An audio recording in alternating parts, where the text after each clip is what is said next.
اے اللہ، میں نے تجھے وہ فاصلے سونپے جن کی مسافتیں مجھے معلوم نہیں، وہ راستے جن کی منزلیں مجھے نظر نہیں آتی، وہ امیدیں کہ جن کا بہرانا محال لگتا ہے، وہ دعائیں جن کی قبولیت کا میں وقت نہیں جانتا، وہ نعمتیں جن کے حصول کے اسباب میسر نہیں۔ تو اپنی صفات کی برکت سے ان سب کو پورا کر دے یا رب، آمین یا رب العالمین۔ جس طرح ٹوٹے دل کی آہ عرش ہلا دیتی ہے، اسی طرح ٹوٹے دل کی فریاد بھی سیدھا عرش پر جاتی ہے۔ درد اور تکلیف میں لگائی گئی آواز اللہ کبھی انسنی نہیں کرتا، پھر چاہے زمانہ راہ میں کتنی ہی رکاوٹیں کیوں نہ لگائے۔ اگر اللہ کسی کام کو کرنے کی ٹھان لے تو وہ پورا ہو کر ہی رہتا ہے۔ یاد رکھو، سارے معجزے یقین کے ہیں، اور اللہ کے کن پر یقین جتنا پختہ ہوگا اتنی ہی عطائیں تمہاری منتظر ہوں گی۔ اس رب کے حوالے سب معاملات کر دینے کا مطلب پتہ ہے کیا ہوتا ہے؟ اس کا مطلب ہوتا ہے مکمل یقین کے ساتھ صبر کر جانا، اس بات کا اطمینان کر لینا کہ اب جو بھی ہوگا وہی بہترین ہوگا، کیونکہ وہ رب آپ سے بے حد محبت کرتا ہے۔ وہ کچھ بھی ایسا نہیں ہونے دے گا جو آپ کو نقصان پہنچائے، اور اس کی قدرت اتنی وسیع ہے کہ وہ آپ کی سب دعاؤں کو قبول کر لے گا۔ تو جب معاملات اس کے سپرد کر دو تو خود کو ہر پریشانی سے آزاد بھی کر دیا کرو، کیونکہ وہ بہترین کارساز ہے، وہ تمہیں تنہا کبھی نہیں چھوڑے گا۔ صبر وقت گزارنے سے نہیں آتا، صبر رونے سے نہیں آتا۔ جتنا مرضی خوش رہنے کی کوشش کر لو، جتنا مرضی ہنسنے کی کوشش کر لو، خود کو تسلی دو کہ سب ٹھیک ہے۔ وہ تکلیف اس وقت کے لیے تو کم ہو جائے گی، مگر دل کے اندر ہی کہیں خاموش ہو جائے گی۔ صبر تب آتا ہے جب صبر دل سے کیا ہوتا ہے، مجبوری سمجھ کر نہیں، فرض سمجھ کر نہیں۔ صبر تب آتا ہے جب تم خود کو یہ سمجھا لیتے ہو کہ اسی میں اللہ کی رضا ہے۔ تم صبر اللہ کے لیے کرو، اور اللہ تمہارے صبر سے تمہارے ہی غم دور کر دے گا۔ اور اللہ تب تک معجزے لاتا ہے جب تم سب کچھ ختم ہو جانے کے بعد بھی دعا کرتے ہو، اس یقین کے ساتھ کہ اللہ کی دسترس سے باہر تو کچھ بھی نہیں۔ یہ کبھی مت سوچنا کہ تم جہاں ابھی ہو، اس تکلیف میں اس وقت ہو، ہمیشہ ہی اس میں ہی رہو گے، یا تمہاری دعا اب تک سنی نہیں گئی تو کبھی نہیں سنی جائے گی۔ جیسے توبہ قبول ہو جائے تو یاد گناہ بھی ختم ہو جاتی ہے، بالکل ویسے ہی جب اللہ کو تمہارا صبر کرنا پسند آ جاتا ہے تو وہ ہر اس یاد کو تمہارے دل سے نکال دیتا ہے جو تمہیں بے چین رکھتی ہے۔ وہ دل مطمئن کرنا خوب جانتا ہے، اور یوں تم مطمئن ہو جاؤ گے یہ جان کر کے جب تمہارے پاس سب تھے تب بھی وہ تھا، اور جب کوئی پاس نہ تھا تب بھی وہ تمہارے پاس رہا۔ آغاز سے اختتام تک بس وہی تمہارے ساتھ رہا، اور پھر تم سمجھو گے کہ صرف اس کا ہونا کتنا بہتر تھا۔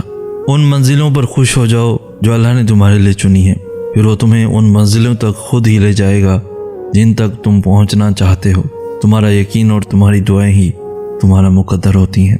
سورہ توبہ میں اللہ تعالیٰ فرماتے ہیں، کیا تم اس قوم سے نہیں لڑو گے جنہوں نے اپنی قسمیں توڑیں اور رسول اللہ صلی اللہ علیہ وآلہ وسلم کو نکالنے کا ارادہ کیا، حالانکہ پہلی مرتبہ انہوں نے ہی تم سے ابتدا کی تھی، تو کیا تم ان سے ڈرتے ہو؟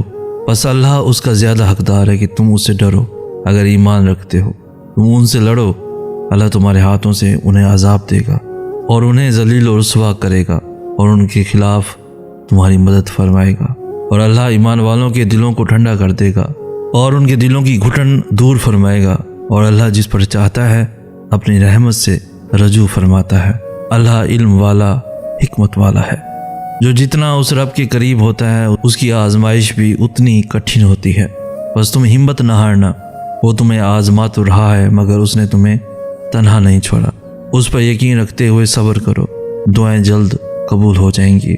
آئے میرے پیارے اللہ، مجھے ان ذہنی اذیتوں سے نکال دے جو مجھے پریشان رکھتی ہیں۔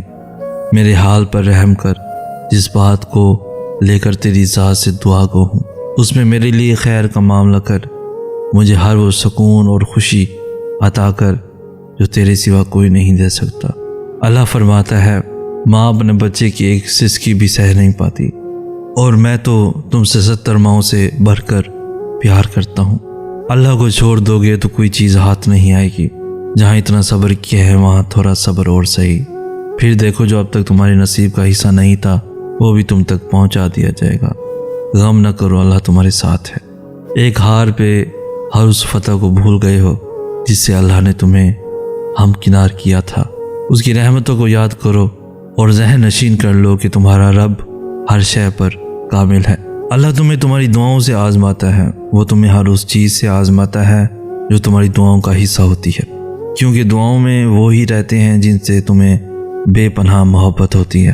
تم سوچ رہے ہوگے کہ جب دعائیں معجزوں کے لیے بنائی گئی ہیں تو پھر اللہ انہیں تمہارے لیے آزمائش کیوں بنا دیتا ہے؟ وہ ایسا اس لیے کرتا ہے کیونکہ دعائیں توکل کی دلیل ہوتی ہیں، اور اللہ کہتا ہے کہ تمہیں کیا لگتا ہے کہ تم کہو گے کہ میں ایمان لایا اور تمہیں آزمایا نہ جائے گا؟ جب تم یقین کا دعویٰ کرتے ہو تو سب سے پہلے اس یقین کی گواہی تمہارے دل سے لی جاتی ہے، اس لیے ہر اس شے کو تم سے دور کر دیا جاتا ہے جس کے بغیر تمہارا دل دھڑکنے کا تصور بھی نہیں کر سکتا۔ تمہاری سانسوں کی وجہ چھین کر اللہ دیکھتا ہے کہ کیا اتنا توکل ہے تمہیں اس پہ کہ تم اس پہ یقین رکھ کے سانسیں لیتے ہو، اور جب تم اس کی رضا کے لیے یہ بھی کر گزرتے ہو تو وہ بھی تمہاری رضا کے لیے خون کی ہر حد سے گزر جاتا ہے۔ اللہ ان دعاؤں کو کبھی بھی نہیں بھولتا جو تم نے اس کی رضا کے لیے قربان کر دی۔ اللہ کے لیے جو کھو دیا جائے وہ کبھی بھی کم نہیں ہوتا، وہ پلٹ کر واپس ضرور آتا ہے، تمہاری ادھوری دعاؤں کی قبولیت بن کر، تمہارے درد کا اجر بن کر، اللہ سے کی گئی تمہاری وفاؤں کا صلہ بن کر۔ ہمیشہ کے لیے کچھ بھی نہیں ہوتا، ہم خود کو دباؤ کا شکار بناتے ہیں، جیسے بھی حالات ہوں بدلتے ہیں، اور جب صبر بھی مشکل پڑے تو اللہ سے دعا کی جاتی ہے، اس سے مدد مانگی جاتی ہے، اور جنہیں اللہ سے مانگنے کی عادت ہو، اللہ سے سب کہنے کی عادت ہو، وہ زندگی میں کبھی خالی ہاتھ نہیں رہتے۔ جو تم سے بنا مطلب کی 70 ماؤں سے بھی زیادہ پیار کرتا ہے اس سے اپنا تعلق بنائے۔ جب یہ سمجھ آئے کہ اللہ کے علاوہ کوئی سمجھنے والا نہیں، دل کی کیفیت کو جاننے والا نہیں، پھر وہ اپنی کہانیاں صرف اللہ کو ہی سنایا کرتے ہیں۔ دل تڑپنے پر وہ دل لے کر ہم اللہ کے پاس ہی تو جاتے ہیں، اس کا مرہم ہم وہی تو پاتے ہیں، اس کو خوب سمیٹنا آتا ہے۔ تم سب اس پر چھوڑ کر تو دیکھو، ہوتا ہے بہت آگے چل کر بھی ہم خود کو پیچھے کی طرف دھکیل دیتے ہیں، صبر کرنے کے باوجود خود کو بے صبری کی انتہا پر پہنچا دیتے ہیں، لیکن ایک دن ایسا آتا ہے یہ ساری چیزیں ختم ہو جاتی ہیں، ہم خود سے کی گئی جنگ سے باہر آ چکے ہوتے ہیں۔ تو صبر مشکل پڑ جائے اللہ سے دعا کر لیا کرو، جو صبر دے سکتا ہے وہ صبر آسان بھی کر سکتا ہے۔ اپنی تکلیفوں اپنی الجھنوں کو ہی لے کر جاؤ، تم خالی ہاتھ نہیں لوٹو گے، ہر چیز تبدیل ہو جائے گی۔ اگر ہم سب کچھ بھول بھی جائیں لیکن اللہ کچھ نہیں بھولتا۔ طرب کے لمحے، مانگی دعائیں، ہماری بے صبری، ہمارا گھٹن زدہ لمحہ، وہ رب کچھ نہیں بھولتا، بے شک وہ کچھ نہیں بھولتا۔